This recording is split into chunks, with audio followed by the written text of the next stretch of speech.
Welcome to the first vlog of 2012. We're shooting part 2 of The Hobbit today. I'm here in Lake Town, but I can't show you anything. I can't show you the amazing set that's over there and the incredible thing that's over there because you're not allowed to see that till 2013. But what we can show you are the continuation of our location adventures. So if you remember from our last exciting episode, we were in Hobbiton. So let's pick it up from where we left off and travel around the rest of New Zealand.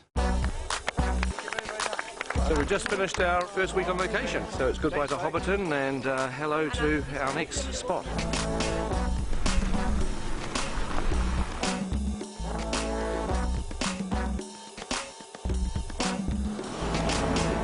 Here is the weather. In Pew Pew today, it has, of course, been raining. Yeah, welcome to Denise Bluffs, people. We've brought the weather with us, which is great. We don't have the umbrellas in the movie, by the way, just in case you're wondering. No, obviously the colours clash. What's kind of weird is you're on the sets in the studio and they look so real, but you come out on location, this almost looks fake, because you think this can't exist. It's just weird. It's not real, it's a trick. It's a trick. It's a trick, It's mind games. Done with mirrors.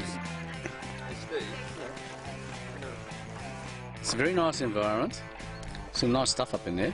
Just going to be a bit lumpy getting stuff around and building stuff on rocks and bits and pieces, but be nice. Good location. I'm just worried about the dinosaurs.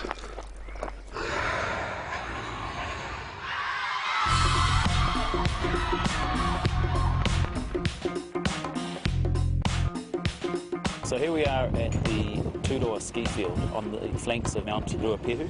This is the second oldest national park in the world. Very ancient vegetation, magnificent colours, magnificent textures, but very fragile. And hence we've gone to exceptional lengths to actually make sure the impact on the site is minimised.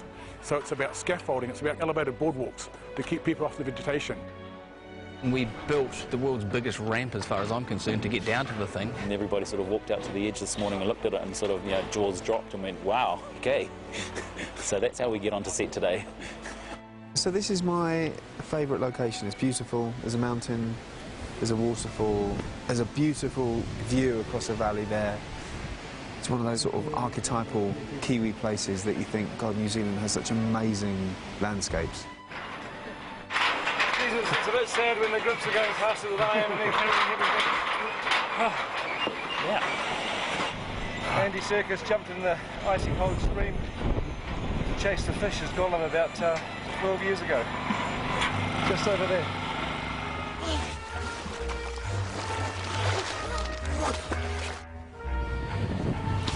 So, welcome to the first day on location with second unit. I've spent quite a lot of the last few weeks in a chopper because a lot of our stuff was aerial coverage. We'd take off and choose our line and choose the way that we were going to shoot it and how we were going to reveal the landscapes. So we're using the space cam on all the aerial stuff on this show. This particular rig is set up for 3D. There's a chopper behind me, isn't there? The bonuses of being on second unit is that we do a lot of locations that are too tricky or time-consuming for main unit to go to, so a lot of our locations were helicopter-only access, so we got very, very good at loading in and out of choppers.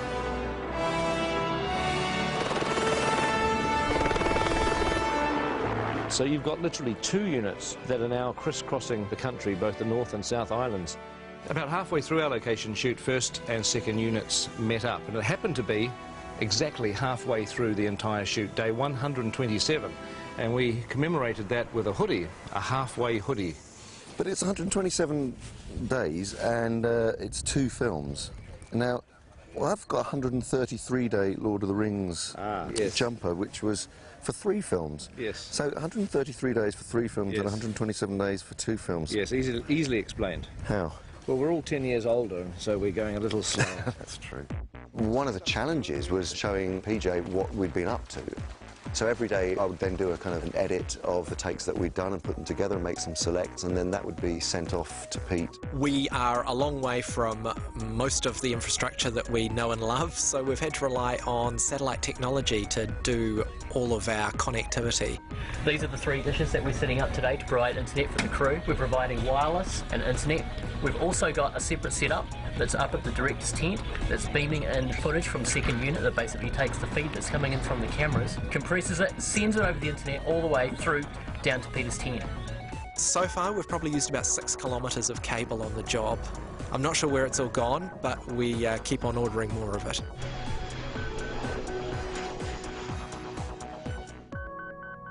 Strathtyre, Central Otago. So this is a location where you can literally shoot 360 degrees every direction. Had some incredible skies, what we'd call close encounters of the third kind skies. And where our skies are a little boring, because we've shot over 3 days, we'll probably replace them with these cool skies. I'd love to do that, get some real mood into it. One of the days of shooting on this location was actually up on the hill at something called the Rock and Pillar Range. If you just look over there, that's pretty much that distant ridge line between those two rocks. That's what they call the Rock and Pillars, where we had to have 10 helicopters ferrying crew, cast and equipment up the mountain. This is Adam Brown's first helicopter ride. Oh my God. Are you so excited? I'm well excited. You should be.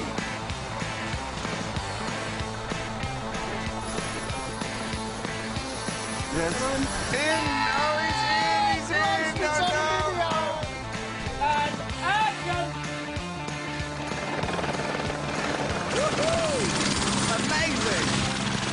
So we're packing up at the end of our location shooting here at Strathtyre and going to Queenstown.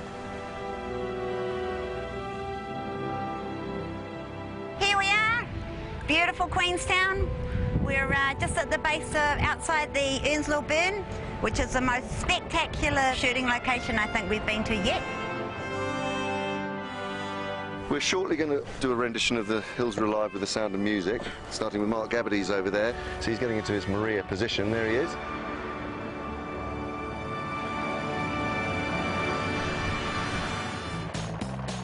It's snow.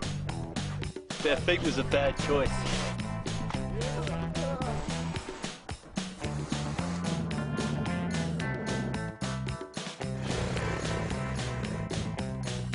And we've been to Paradise before. That's where we shot a few scenes of Fellowship of the Ring, mainly, back in 1999. Lothlorien Forest, Boromir's death. The great thing about this job, you get to see beautiful, beautiful places like this. So you don't have to feel sorry for actors that are leaving home for 7.5 weeks. We're very, very well looked after. The catering on this movie has been sensational. The numbers we were doing on location were between 300 and 400 until we got to Twizel. Then we were doing 570, 580 because we had quite a few extras there as well. We cook 100 at least kilos of meat every day. One of the guys worked out that we'd been through a ton of oranges already. It's formal Friday today, so we're dressed in suit. It's one of the only ways to be able to, for the crew to know what day of the week it is. Every morning we crank out about 200, 300 coffees.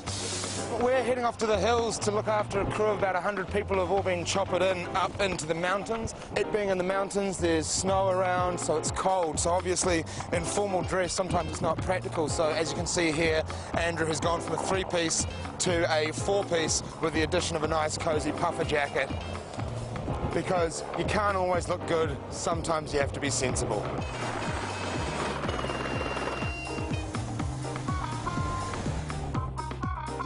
Sometimes you take for granted the scenery of the country where you live, so to come out on the road is really amazing.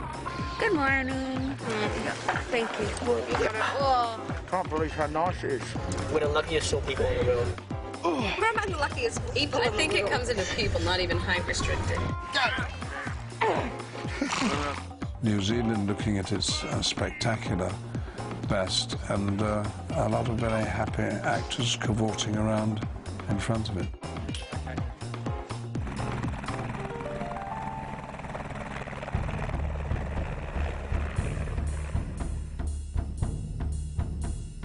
Braemar Station was pretty difficult working conditions for the cast and the crew because the tussock and the ground's very uneven. This is Matagauri, a New Zealand native kind of thorn bush, which is everywhere that you ever want to walk You can't just parade through the tussocks and the rocks and the pebbles without looking. You suddenly realise that being out of doors in Middle-earth can be a difficult business, particularly when there's a pack of orcs or wargs. Dancers with wargs. Heavenly wargs? The boy who cried warg. Aliens versus wargs? I was a teenage warg.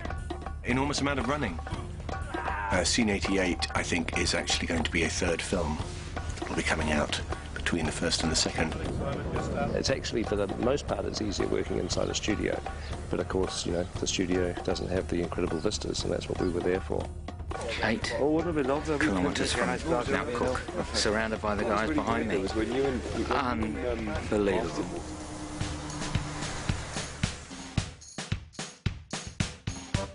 This is the Pelorus Bridge over the Pelorus River where we are shooting today.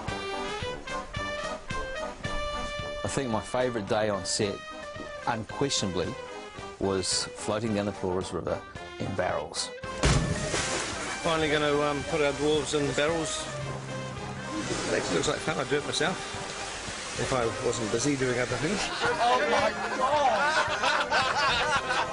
God! Today we're swinging over the river. We've got some dwarves coming down in barrels. Keep going, everybody. That's good. Yeah! That was way cool, and if they ever make that a ride at any of the Warner Brothers movie worlds, lifetime pass, please. While we were at Pelorus, our location shooting came to a pretty dramatic end because the police arrived and said they were about to issue a severe weather warning. Okay, we need to shoot, please. It's raining. We need to get going. B-marker. And I've never seen a crew pack up their gear so quickly. The very next day, everywhere where we were standing, where our equipment was, our cameras, our actors, the director was under floodwater. It was incredibly dramatic. The rise in the river level was like 20, 30 feet. And that's location. Yes. Done. So that's the end of our location shooting, and we are about to go into our last 100 days, what we're calling Block 3. And look forward to talking to you again very, very soon.